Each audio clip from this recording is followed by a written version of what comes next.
চট্টগ্রামের শিল্পাঞ্চল সীতাকুণ্ডে অরক্ষিত বেড়ি বাঁধ দিয়ে সমুদ্রের লোনা পানি ঢুকছে লোকালয়ে। এতে ভাঙছে জনপদ, যানবাহন নিয়ে শঙ্কায় এলাকাবাসী। তাই টেকসই বেড়ি বাঁধ নির্মাণের দাবি তাদের। তবে পানি উন্নয়ন বোর্ড বলছে সেখানকার সমুদ্র তীরে 5 কিলোমিটার বেড়ি বাঁধ কাম সড়কের 560 কোটি টাকার প্রকল্প হাতে নেওয়া হয়েছে। অরক্ষিত হয়ে পড়েছে চট্টগ্রামের সমুদ্র ঘেঁষা শিল্পাঞ্চল সীতাকুণ্ডের আকিলপুর এলাকার জনপদ। সাগরের উত্তাল ঢেউয়ে ভেঙে পড়েছে বেড়িবাঁধ। বোল্ডার আলগা হয়ে ভেঙে গেছে নিরাপত্তা বেষ্টনী। ভাঙা বেড়িবাঁধ দিয়ে সমুদ্রের লোনা পানি সহজেই ঢুকছে লোকালয়ে। জোয়ার জলোচ্ছ্বাসে ক্ষতিগ্রস্ত হচ্ছে ফসলি জমি, ঘরবাড়ি সহ নানা সম্পদ, হচ্ছে প্রাণহানিও।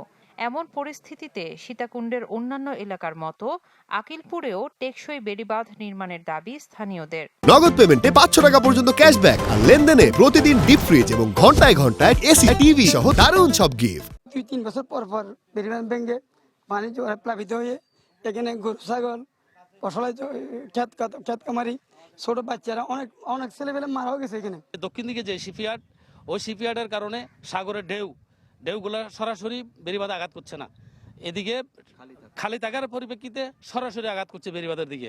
শিপ ব্রেকিং থাকার কারণে ওই দিকের গুলো ভালো আছে।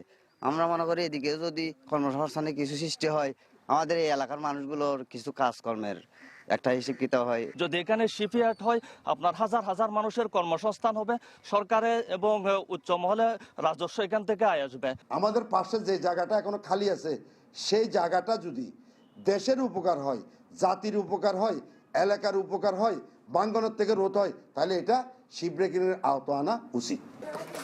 পানি উন্নয়ন বোর্ড জানায়, কুমিরা থেকে বাঁশবাড়িয়া পর্যন্ত সমুদ্র তীরে 5 কিলোমিটার বেড়িবাঁধ কাম সড়ক নির্মাণে একটি প্রকল্প এখন অনুমোদনের অপেক্ষায়, যার ব্যয় ধরা হয়েছে 560 কোটি টাকা। কুমিরা থেকে বাঁশবাড়িয়া পর্যন্ত কোস্টাল ডাইক স্ট্রেংথেনিং আছে, এটার সাথে বাঁশবাড়িয়া জেটির এটারও স্ট্রেংথেনিং আছে, আবার উপর দিয়ে সড়কের অ্যারেঞ্জমেন্ট আছে।